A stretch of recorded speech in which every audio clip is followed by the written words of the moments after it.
को बढ़ाने का हम ये अभियान चलाते हैं। साल भर हम रक्तदान शिविर के आयोजन करते रहते हैं। 65,000 से अधिक लोगों ने वर्ष 2021 में कोविड महामारी के दौरान भी स्वेच्छा से रक्तदान किया। ये हमारे लिए बड़ी उपलब्धि रही है। निःशुल्क स्वास्थ्य जांच शिविर हम सरकारी क्षेत्र के चिकित्सक और संस्थानों के सहयोग से समय समय पर करते हैं। पुलिस की पाठशाला एक हमारा आयोजन होता है किशोरों और युवाओं को कानून के बारे में बाखबर करने के लिए, जागरूक करने के लिए और इसके प्रयोग करने के लिए।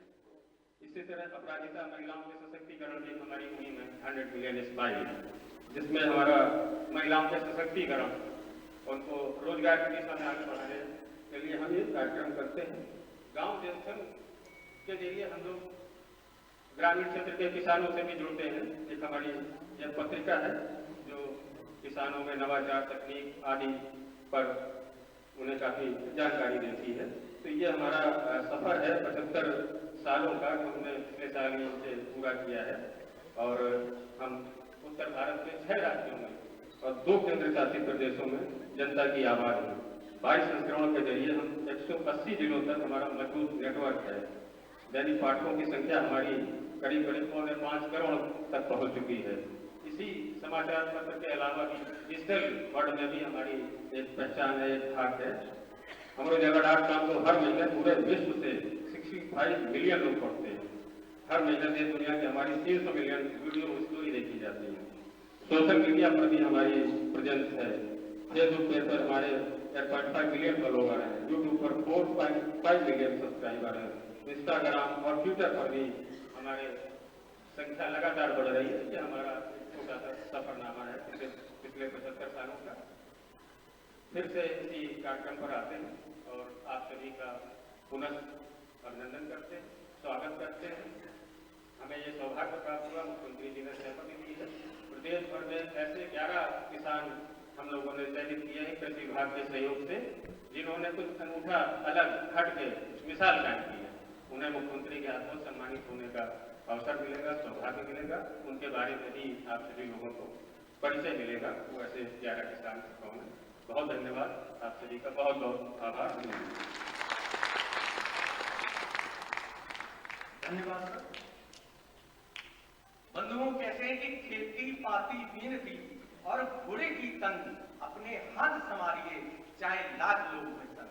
खेती करना, पत्र लिखना, प्रार्थना करना और घोड़े की जीन को संभालना या कार्य व्यक्ति को स्वयं करना चाहिए। इसके लिए किसी पर निर्भर नहीं रहना चाहिए। हमारे प्रदेश के किसान बहन भाइयों ने इसी सिद्धांत को अपनाया है और हमारे किसान बहन भाई सफलता के आकाश में बहुत ऊंची उड़ान भरी है। ऐसे ही कुछ किसान बहन भाइयों की कहानी, उन्हीं की जुबानी आज आपके समक्ष रखेंगे। सर्वप्रथम मैं अनुरोध कर रहा हूं प्रयागराज के किसान सुधीर सिंह जी से, जिन्होंने हाईटेक नर्सरी एवं एफपीओ के माध्यम से महिला किसानों की समृद्धि में महत्वपूर्ण भूमिका निभाई है। तो मैं अनुरोध करूंगा सुधीर सिंह जी से कि वो अपनी कहानी, अपनी जुबानी बताएं।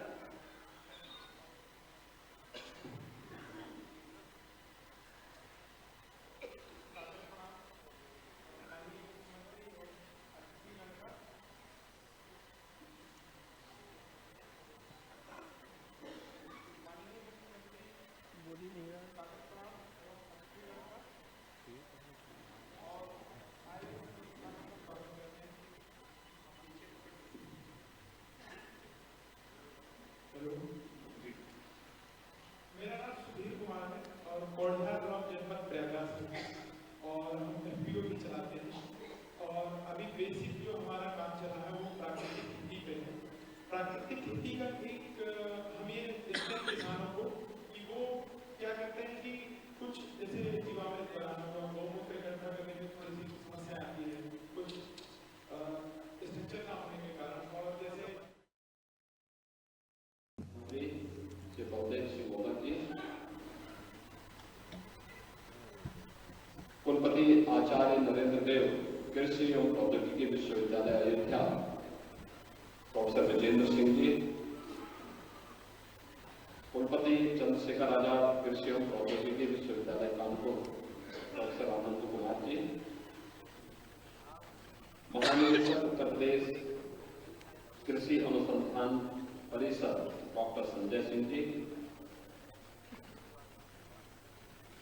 संपादक अमर उजाला श्री विजय त्रिपाठी जी, गौ सेवा आयोग के अध्यक्ष श्री श्याम बेलानी गुप्ता जी, आज के इस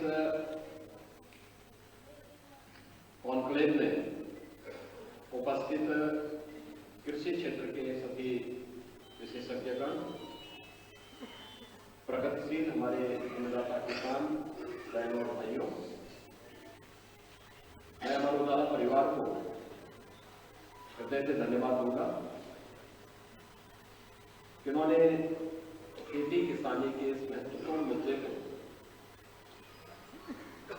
जो अन्नदाता किसानों की समृद्धि से संबंधित है, उसे कृषिका के रूप में आज यहाँ पर इस कॉन्क्लेव के माध्यम से आगे बढ़ाने का कार्य किया है। मैं सबसे पहले अमर उजाला परिवार को इस अभिनव प्रयोग के लिए धन्यवाद देता हूं।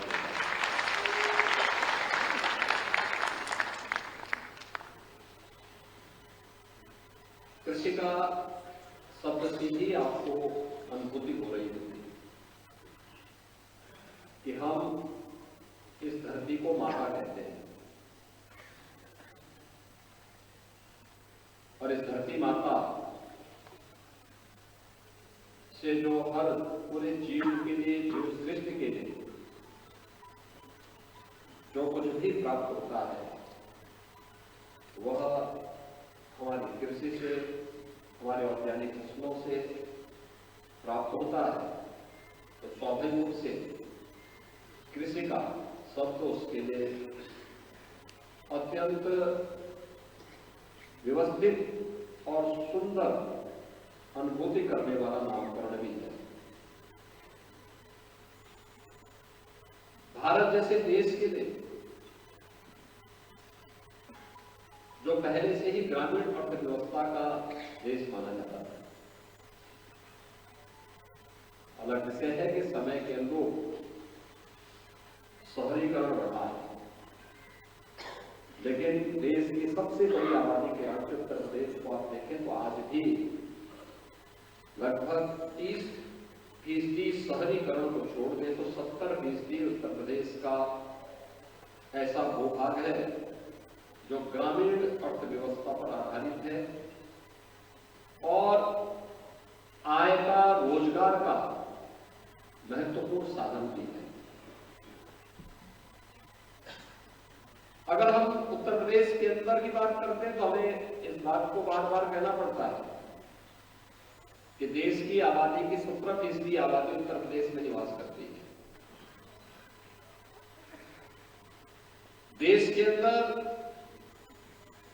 कृषि योग्य भूमि उत्तर प्रदेश के पास केवल 11% है, लेकिन इस 11% भूमि पर उत्तर प्रदेश देश के अंदर कुल खाद्यान्न उत्पादन का 20% से भी उत्पादन करता है। उसका कारण है कि प्रकृति और परमात्मा की सीम कृपा उत्तर प्रदेश पर है। हमारी भूमि, उत्तर प्रदेश की जो भूमि है, जिसमें लगभग 235 लाख हेक्टेयर जो भूमि है उत्तर प्रदेश के पास, जिसमें से 161 लाख हेक्टेयर भूमि पे खेती किसानी का काम होता है और 161 लाख हेक्टेयर भूमि वैसे जहां पे खेती किसानी का काम होता है, इसमें 86% भूमि ऐसी है जो सिंचित है, अत्यंत उर्वरा है और इसीलिए 11% भूमि होने के बावजूद लगभग दोगुना खाद्यान्न उत्पादन करने में उत्तर प्रदेश का हमारा अन्नदाता किसान सक्षम है। देश और दुनिया के अंदर जितनी फर्टाइल लैंड हमारे पास है, जितनी उर्वरा भूमि और जितना जल संसाधन हमारे पास है, अन्यत्र दुनिया के अंदर कहीं भी इस प्रकार की सुविधा नहीं है, कहीं नहीं है। और इसलिए मैं कह रहा हूं कि अगर यहां पे थोड़ा सा हम लोग अन्नदाता किसानों के प्रोत्साहन के लिए कुछ कार्य कर ले, उसको तकनीक से जोड़ ले, उसे अच्छे बीज समय पर उपलब्ध हो जाए, तो जो मौजूदा क्षमता है, अभी तो 20% खाद्यान्न उत्पादन उत्तर प्रदेश देश का कर रहा है। यही अन्नदाता किसान इसकी 3 गुना अधिक खाद्यान्न उत्पादन करने की सामर्थ्य के लिए उत्तर प्रदेश के अंदर रखता है। अकेले